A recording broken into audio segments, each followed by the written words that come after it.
You ever buy something and then regret it the second it arrives? Yeah, me too. Today I'm breaking down the 30-day savings rule, the simplest habit I've used to crush impulse spending and keep more cash in my pocket. Here's the hook.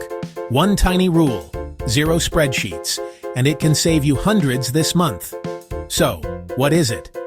Any non-essential thing you want? Gadgets, clothes, decor, subscriptions. Goes on a 30-day list. Not in your cart. Not buy now. A list. Next to each item, write the price, the date, and the reason you want it. Then you wait 30 days. No buying. During those 30 days, you do one more power move. You park the money. If you can, transfer the price of that item into a separate delay fund savings account or a labeled jar. You've just turned wanting into saving. At day 30, you check back. Do you still want it for the same reason? If yes, and it won't wreck your budget, you buy it with the money you already set aside, guilt-free. If no, you keep the cash. That's the rule.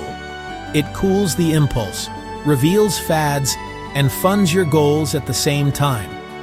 Let me show you how this plays out.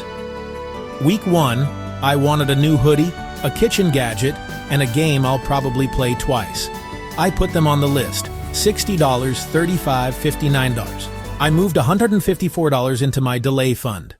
Week 2, the gadget hype died.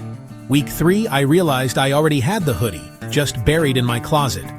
Week 4, that game went on sale and I still wanted it. I bought it with the set-aside cash and still kept $95 saved. No debt, no drama. A few pro tips to make this stick. Exempt essentials, rent, groceries, meds, work tools, true emergencies. Shrink the window for small stuff. 24 to 72 hours for under $50, 7 days for $50, $150, 30 days for anything bigger. Make a wish list note. Why do I want it?